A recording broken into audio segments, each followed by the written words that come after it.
का दिग्गज public sector bank, जिसकी शुरुआत 1908 में हुई थी और अभी अभी कुछ समय पहले अप्रैल 2019 में बैंक ऑफ बड़ौदा के साथ विजया बैंक और देना बैंक का मर्जर भी हुआ और फिलहाल 8,000 से ज्यादा ब्रांचेस हैं इस बैंक की और लगभग 10,000 एटीएम्स हैं जो देश भर में फैले हुए हैं। आइए मुलाकात करते हैं बैंक ऑफ बड़ौदा के मैनेजिंग डायरेक्टर और सीईओ संजीव चड्ढा साहब हमारे साथ कार्यक्रम में शामिल हो रहे हैं, जो कि 20 जनवरी 2020 से बैंक ऑफ बड़ौदा के एमडी और सीईओ है और साथ ही 35 साल से ज्यादा गहरा और लंबा अनुभव चड्ढा साहब का है बैंकिंग और फाइनेंशियल सर्विसेज का।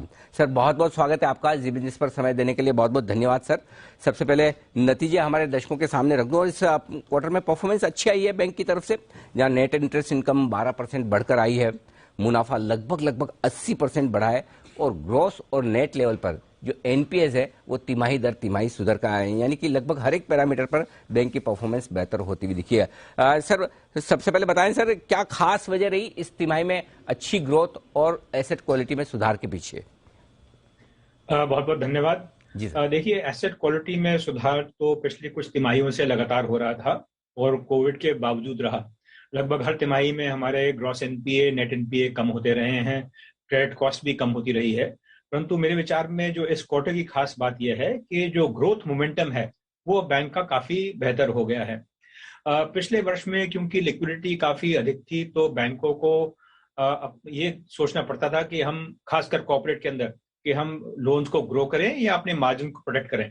तो हमने इस वर्ष के शुरू में यही गाइडेंस दी थी कि हमारे विचार में अब वो समय आ गया है कि जैसे जैसे ब्याज की दरों का सामान्यकरण हो रहा है, ये संभव हो पाएगा कॉर्पोरेट लोन में भी कि हम कॉर्पोरेट लोन्स को बढ़ाएं भी और अपने मार्जिन को भी प्रोटेक्ट कर पाएं। तो इसीलिए इस तिमाही में कॉर्पोरेट लोन में जो 17% की बढ़ोतरी देखी गई है, उसकी वजह से हमारी जो ओवरऑल ग्रोथ थी वो लगभग 18% रही है लोन बुक में, जो काफी इंडस्ट्री से बेहतर है। दूसरा, इंटरनेशनल बुक में भी जो है अच्छी बेहतरी हुई है, क्योंकि जैसा मैंने आपको कहा कॉर्पोरेट लोन्स में हिंदुस्तान में लिक्विडिटी ज्यादा थी, थोड़े से मार्जिन कम थे, तो हमने इंटरनेशनल बुक में भी अपने आप को काफी उस पर ध्यान दिया और इंटरनेशनल लोन्स में लगभग 30% की बढ़ोतरी है। तीसरा, हमारे लिए एक जो थोड़ी सी कमजोरी रही थी वो रही थी होम लोन्स में। कार लोन तो हमारे बहुत अच्छे बढ़ रहे थे, 20% से अधिक बढ़ रहे थे, परंतु होम लोन्स लगभग हमारी बुक का 17% है। इस तिमाही में वो भी लगभग 15% बढ़े हैं, इसलिए जो ऑर्गेनिक ग्रोथ है रिटेल लोन्स में वो लगभग 23% है। तो मेरे विचार में ये सब जो है भविष्य के लिए अच्छे संकेत हैं कि बैंक जो है भविष्य में अच्छी ग्रोथ भी देगा और उसका मुनाफा भी बेहतर रहेगा। ग्रोथ पाथ पर है और उस लिहाज से काफी अच्छा। अगर आपके एडवांसेस 18% बढ़े हैं तो वाकई में मजबूत करे जाएंगे।